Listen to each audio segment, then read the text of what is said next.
thought I'll take a few minutes just to give a glimpse of our historical heritage, because that's very important for us to know where we have come from, what's our lineage, and what we have achieved in the past, and what we can achieve.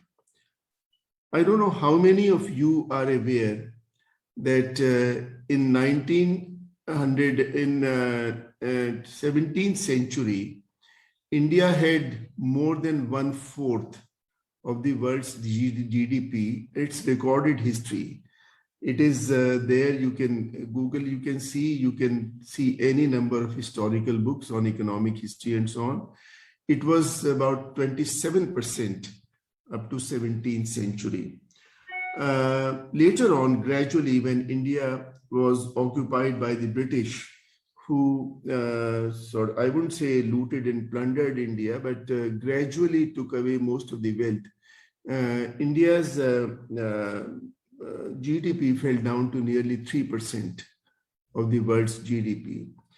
So we were well off, and if we were well off, it was due to the entrepreneurship, due to the knowledge, and due to the efforts of our ancestors at that time.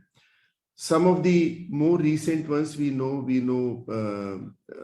former President Abdul Kalam, Ramanujam, C.V. Raman, Vikram Sarabhai, and so on. And our philosophy, culture, arts is quite evident in our temples, which are scattered all over, and our temples and sculptures are considered world over as the finest pieces of art and architecture. To a country, to a region, to a race, our genes have all those things which can make us a strong and powerful nation. We can develop our economy. And now I come to the topic of the day, the sustainable development. Now, for the sustainability of development and entrepreneurship and technology, all these are intertwined, because if you look at the COVID-19, which we have just passed through, this was the result of meddling too much with nature and environment. If we allow the balance of nature and environment to continue, then everything can progress and prosper. In fact, Vinoba Bhave, if you read his teachings, he once said that कि स्थायित्व देने के लिए reason को, environment को, प्रकृति को, ये जरूरी है कि जितने स्टेक होल्डर्स हैं वो सब एक दूसरे को, नेचर के बहुत सारे स्टेक होल्डर्स हैं, हम भी एक स्टेक होल्डर हैं, सब ये पशु पक्षी भी एक हैं, चमगादड़ भी एक स्टेक होल्डर है, प्रकृति, ऑक्सीजन, सब कुछ उसमें स्टेक होल्डर्स हैं. एवरीबडी हैज ए रोल, और उनको एक बैलेंस में रहना होता है, इक्विलिब्रियम मेंटेन करने के लिए. उनमें से कोई भी अगर इक्विलिब्रियम डिस्टर्ब करने की कोशिश करे तब प्रॉब्लम्स आती हैं. Right now, the nature is injured. We took too much out of Mother Earth, and this was the reason that we had several zoonotic diseases, as they are called, and COVID-19 was the latest, the most ferocious of them. See what was recently discussed in the COP26, the biggest conference world had. You must be wondering, if you have not known what is COP26, you must have read in newspapers and social media. COP stands for Conference of the Parties, and why 26? Because it was attended by the countries which had signed the United Nations Framework Convention on Climate Change, a treaty which had been agreed in 1994. So in 2021, it was the 26th meeting.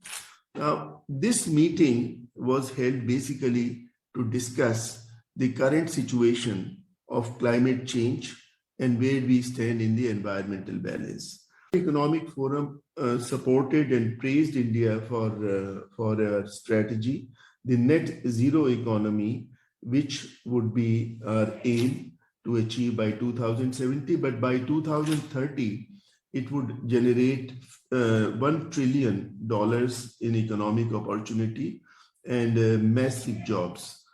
Now, it is important that in our strategy, we keep this in mind. India is at a cusp at the moment. India is going to be soon the most populous country in the world, but it is also home to one of the youngest population in the world. Our median age is about 28, and we can hope that our population would continue for this median age for at least another couple of decades. And India's per capita energy today usage is much lower than most nations, richer nations, and use of materials is also still modest. We are mindful of what we take from the Prakriti, from the planet, from the environment. And it's important that we adopt strategies like, for example, there was a news item recently, yesterday or day before, when the Prime Minister mentioned about modal mix of road and rail and broad-based fuel diversification approach to encourage sustainable fuels, biofuels, CNG, LNG, and in the immediate term, electrification in the medium term, and hydrogen-based heavy mobility in the long term. So our first thing which we have to keep in mind that our development, our strategy for evolution should not only be sustainable, but it should be in accordance with the principles of green development. The other thing I would like to mention that your title also includes innovation. The current era is era of technology and innovation. Any process of change involves first fighting the inertia, entropy, and then disruption. And then we have to achieve equilibrium with equity, sustainability, and inclusiveness as far as possible. Innovation is absolutely essential for accelerated change. And in the present era of competitive world, when the gale of technology is sweeping around the world, just to give you an example, you are very young, you wouldn't know, but in 1998, not very long back, Kodak was a well-known company in the films. And whenever we used to go abroad at the airport, the duty-free, we used to buy a film of Kodak to put in our camera and then took photographs and gave it for developing and so on. Kodak company was one of the world's most renowned companies. It has 185,000 employees, very highly paid and very rich and prosperous company. Within a couple of years, it became history. Nobody knows where Kodak has gone, because with the digital cameras and digital technologies, it's become history. And now there's no need of putting any film. You can just capture, click and so on, photograph and see it instantly. Digital technologies, they have swept the entire ecosystem. And during the pandemic, digitalization and digital economy, it actually survived the humanity in the sense that during COVID-19, it was the e-commerce. If you needed anything, you could just order online digitally. You could pay digitally.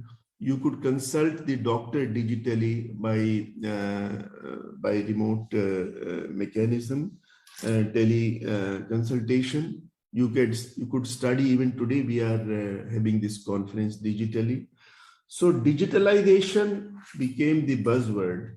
And during the pandemic, it played a key role in taking the humanity on its shoulders.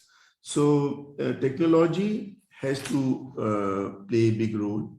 And our entrepreneurs, our young boys and girls, they have done exceedingly well. I can tell you that the startup community, those startups, those enterprises whose valuation, the private enterprises, is more than $1 billion, they are known as unicorns, you must be knowing. Now, At the moment, there are 72 unicorns in India, of which 36 unicorns have sprung up during the last 10 months. From 1st January 2021 until today, 36 unicorns have come, half of the total number. And India is now ranked as number 3 in the world. Behind USA is number 1, China number 2, and India is now number 3. And China has produced 19 unicorns during this period. We have produced 36. So that is our entrepreneurship. That's where we are at the moment. So point I'm trying to make that our young boys and young girls, their entrepreneurship, their mind, their brain, their innovation is catching up with the rest of the world. And it's not going to be long before we have firms like the Facebook and like Amazon's and like Google's and so on, which are produced by Indians. So we are one important pillar which I'd like to mention is about infrastructure. This is an area where we need to work hard. India has over 715 districts, more than 4,000 cities and 6 lakh villages. And it would be very important that these villages and these districts, they migrate to smart cities, smart villages, smart hubs of livelihood, enablement, innovation, and job creation, which can be done by connecting them digitally. And there could be facilities for the people like smart water management, transportation, energy management, housing, etc., which can create a lot of opportunities for our young boys and girls for innovations and startups. Today, we have a population of 135 crores, and the youthful population there is aspirational. They want the best in the world in everything. The growing middle class, they want the best equipment, best laptops, best computers, best smartphones, and best in everything, best flats and so on. So, and why shouldn't they? They deserve it. We come from a country, our lineage, our heritage. We deserve the best in the world. But for that, we have to create the best. And that's why we have to have our Make in India and Startup India and so on. In all these fields, agriculture, healthcare, education, water management, clean and renewable energy, affordable housing. I wanted to also mention about defense in particular. I used to be Secretary Defense Production in 2005. And this is an extremely important area. If we want to, why we have been defeated in the past? We didn't have we didn't pay adequate attention to defense. So it's not enough that we focus on other areas. We have to have our defense strength, defense mechanism, defense equipment, which is comparable to the best of the world, कि कोई हमारी तरफ आंख उठा के ना देखे. So for this also, our young boys and girls, they have initiated several good startups, and I'm familiar with them, defense-related startups.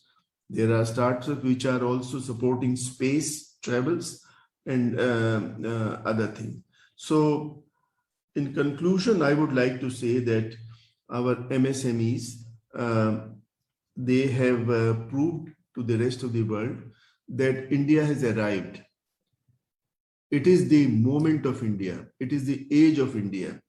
And our MSMEs have shown more resilience than the rest of the world during the pandemic. And some of these educational technology startups like Byju's and Akash and Topper and many others, they are considered to be the best in the world.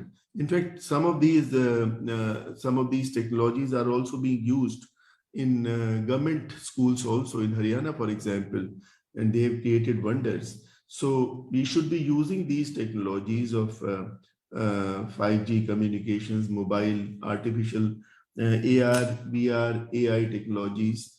So some of these things we should imbibe in our day-to-day usages. and our engineering and technological institutes like yours, they have to take the lead. And we hope that some of you would show us in times to come the kind of startups which are changing the face of the earth and also contribute to the economy, to the strength, and to the defense of the country in various ways, which I said, but going forward in a net zero economy and make India proud as a strong, as a equitous, and as a rich nation, which again has major contribution in the world's GDP. Thank you very much, Bhavna ji. Thank you very much, your faculty, and I'm grateful for your time and attention. Thank you to all the participants.